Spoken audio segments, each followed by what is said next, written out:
Is Donald Trump really a fascist? Germany bet wrong in 1933. Will we? He says, "You're not going to be a dictator, are you?" I said, "No, other than day one." Folks, we've all been comparing Trump to Hitler and his supporters to Nazis for a long time, but to see him make a direct reference to Nazi Germany himself in a campaign video, no less, was simultaneously shocking and the most predictable thing since Tom Brady winning a Super Bowl. Like, you kind of knew it was coming, but you didn't think it would be that obvious. But Trump is locked in when it comes to white supremacy and fascism. God said, "I need a cruel man who uses his power and position to punish and harm his opposition." So God made a dictator. God said, "I need a man who breaks the faith of even his most godly followers and leads them to idolatry. Place him above me." So God made a dictator. And then God said, "I sent this man to test you, and until you cast him down, you have failed." So God made a dictator. Now, if you haven't heard about the Unified Reich campaign debacle, Chip made a great video on it you can check out above, but seeing as it nearly broke the internet today, I'm gonna assume you know about it, and really the only context you need for this video can be summed up here. What's next for America? Is this on his official account? Wow. A unified Reich? That's Hitler's language. That's not America's. He cares about holding on to power. I care about you. Now, the rest of the internet is having a field day with this, and Trump is rightfully facing a ton of backlash. But rather than focus on how we could have seen this coming a mile away, or further driving home the comparisons between Trump and Hitler, I want to focus instead on the big bad F word. Nope, not that one. Fascism. Because much like these comparisons, it's a word we hear thrown around so much from both sides that it starts to lose its meaning. So let's clarify that meaning, why it's such a terrible thing, and why Donald Trump is at the very least a wannabe fascist. And I know many of you probably already know or feel this in your heart of hearts, and any of you who need convincing probably already left. But I do think this is important, and I'll be drawing a lot from Robert Reich's video, no pun intended there, that's just his last name, Is Donald Trump a Fascist? Which is a fantastic and informative video.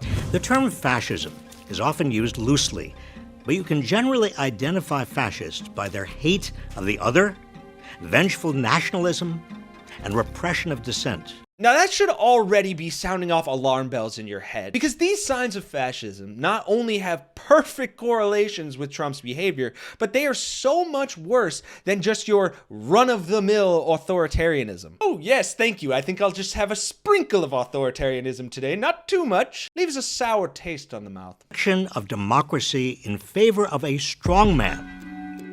Authoritarians believe strong leaders are needed to maintain stability, so they empower strong men, dictators, or absolute monarchs to maintain social order through the use of force. But fascists view strong leaders as the means of discovering what society needs.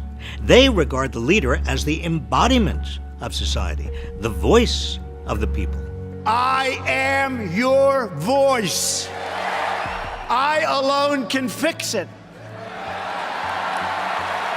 And that is incredibly ironic, because while Trump projects this image of being a strong man and his supporters believe it, it couldn't be further from the truth. What is Trump's infatuation with Putin? Well, I think he has a fascination with authoritarian leaders generally. I think Trump would like to be a big guy, but I don't think he's smart enough to be a dictator. Second, stoking rage against cultural elites. Authoritarian movements cannot succeed without at least some buy-in from establishment elites. While fascist movements often seek to co-opt the establishment, they largely depend on fueling resentment and anger against presumed cultural elites for supposedly displacing regular people. Fascists rile up their followers to seek revenge on the elites. The out-of-touch media elites, the political elites, but the elites from the elites who led us from one financial and foreign policy disaster to another. And once fascists have created large enough political parties and amassed enough followers, they encourage violence. We used to do to guys like that when they were in a place like this, they'd be carried out on a stretcher, folks. Like to punch him in the face, I'll tell you. Knock the crap out of him, would you? And we fight We fight like hell. And of course, the third defining trait of fascism is nationalism based on superior race and historic bloodlines. I'll give you one guess what Donald Trump references in this next clip. Winning is tough. I always said winning is somewhat maybe innate. Good genes, very good genes, okay? One of the smartest people in the history of MIT, in my blood. When Mexico sends its people, they're not sending their best. They're not sending you. They're not sending you.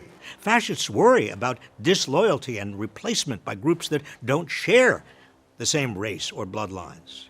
And I think any Jewish people that vote for a Democrat, I think it shows either a total lack of knowledge or great disloyalty. Fascists encourage their followers to scapegoat, expel, and sometimes even kill such others. And I shouldn't have to say it, but I will, just in case any Trump supporters fell asleep while watching this video. January 6th. Now that you're awake, boo! Donald Trump is a fascist. Here's why. Gotcha. Fourth, extolling brute strength and heroic warriors. The goal of authoritarianism is to gain and maintain state power at any cost. For authoritarians, strength comes in the form of large standing armies that can enforce their rule. They seek power to wield power. Fascists seek state power to achieve their ostensible goal, achieving their vision of society. Ah, right. Spearheaded by the Heritage Foundation, Project 2025 is a massive 920-page conservative manifesto detailing how they intend to give the president vastly more power, destroy bureaucracy, root out woke propaganda, appoint vetted far-right freedom fighters at every level of government, and have it all ready to implement the day the next conservative president is elected. Fascism depends on organized bullying, a form of social Darwinism. Our people are tougher and stronger and meaner and smarter. For the fascist, war and violence are means of strengthening society by culling the weak and glorifying heroic warriors. I am your warrior. I am your justice. I am your retribution. I am your retribution. Fifth and finally, disdain of women and LGBTQ+ people. And boy do we know that Donald Trump has a disdain for women. You going up the escalator? I'm going to be dating her in 10 years. Can you believe it? Sure, they let you do it.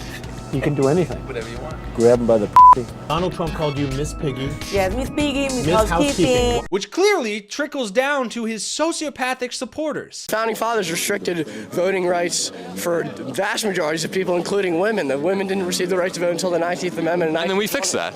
I don't think that was a good thing. You don't think so? I don't think it was a good thing. I believe the 19th Amendment? Yeah. Every person, women, men, black, white, whatever, has equal dignity under the law and before God. That doesn't mean they'll have the same roles and should have the same influence in a society. So who should have influence in our society? Christian leaders. White Christian men. Interesting. White Christian men. Authoritarianism imposes hierarchies. It's about order. Fascism's idea of order is organized around a particular hierarchy of male dominance. The fascist heroic warrior is male. Women are relegated to subservient roles. In fascism, anything that challenges the traditional heroic male roles of protector, provider, and controller of the family is considered a threat to the social order. Fascism seeks to eliminate homosexuals, non-binary, transgender, and queer people because they are thought to challenge or weaken the heroic male warrior. I will ask Congress to pass a bill establishing that the only genders recognized by the United States government are male and female, and they are assigned at birth. These 5 elements of fascism fit together and reinforce each other. Rejection of democracy in favor of a strong man depends on galvanizing popular rage. Popular rage draws on a nationalism based on a supposed superior race or ethnicity. That superior race or ethnicity is justified by a social Darwinist idea of strength and violence, as exemplified by heroic warriors. Strength, violence, and the heroic warrior are centered on male power. These 5 elements find exact expression in Donald Trump. And Donald Trump's uniquely American brand of fascism is rooted primarily in white Christian nationalism, which is the way that most of the Republican Party is being directed and will have an outsized impact on the sanctity and security of our democracy. Because as Robert Reich so eloquently puts it, it's not enough to call Trump and those promoting his ideas authoritarians, when what they are really advocating is something far worse: fascism. And so, especially after the events of today, everyone should feel free to use the F word as abundantly as you please. Donald Trump is worse than authoritarian. He's worse than an effing moron. He is a fascist. Use the word. And if anybody gives you any crap for it, you send them right back here to this video so they can see for themselves. But really, American, I'm Kenny Hesse, and I'll see you all in the next one.